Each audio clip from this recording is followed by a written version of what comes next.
For our third video in this series, we have some things to keep in mind while you're considering the sources of different pieces of evidence being presented to you in the argumentative writing. So basically, we're just thinking of the question, where is the information coming from, and seeing how that could impact the validity or the relevance of the evidence being presented. Major point that comes up a lot in True Enough, and that we also want to think about for where the information is coming from, is differences between having not enough proof and having an abundance of proof where it can be problematic, right? So in the book, they discuss how the old problem in terms of sources of information was that there wasn't enough source material for proof, right? And that the new problem is that there's so much source material that can be easily skewed. So a great example of this has to do with protests and photographs of protests, right? In the past, when photography was less accessible to everybody, there was not enough source material, and that was the problem, right? It was easy to not know if a movement was happening. It was easy for people who were against a political movement to make it seem as if this was just, an extreme group of, a very small amount of people who had this belief so that it couldn't really gain momentum. We don't have that issue anymore, right? Everybody has access, almost everybody has access to photography now in some shape or another, of being able to document things, post things, find things online fairly easily. But we have moved into a new issue where there's so much source material that it can be easily skewed, right? When you have information about thousands of protests, it's easy to find a few that went a certain way and make it out that the rest followed that same trajectory, right?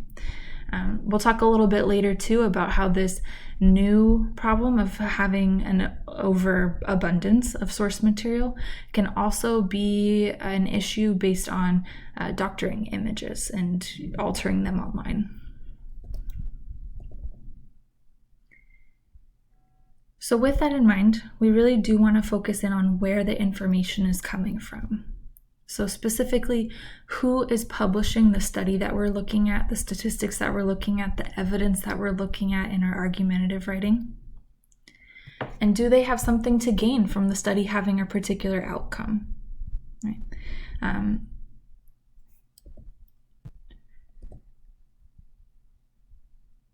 Back to the issue with the photographs, and True Enough, they talk about how people sense a deeper truth in photographs.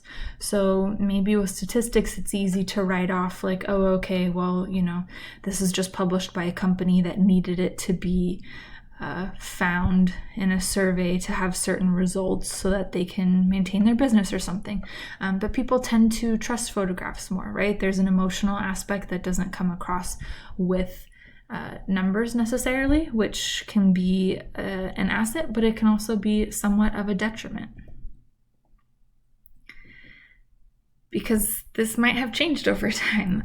The deeper truth in photographs might not really be there as much, or might not be as valid now that we have such easy access to image altering software or social media, where, like we talked about, there's just an abundance of these resources. They kind of address this in True Enough as well, where the author discusses how when every picture is suspect, all pictures are dismissible. So this is a piece of evidence that's very easy to convince people, and it's also very easy to, if it doesn't fit your view of what you think is true, you can very easily say that it was photoshopped, right? So we're seeing kind of a big change right now in what is being accepted with photograph evidence, which is really interesting. So we'll have to see kind of where that plays out in the next few years. And lastly, when you are researching, always do thorough research on the group or the organization publishing information. Like we talked about earlier, you want to ask yourself if they have something to gain from a study having a certain result, right? And then kind of consider how valid is the result, if it's really beneficial to them. But looking into the group itself, You do want to look up what their mission statement is, what they could gain from publishing this information. And you always want to make a good inquiry into that group's past. If they've donated money to certain groups or politicians, which ones and why. If they've taken a public stance on a topic, what was their stance on it. Organizations will always pick a nice sounding name, so you need to look further, right? There's no group that's going to call themselves, the Racist Coalition of America or something like that.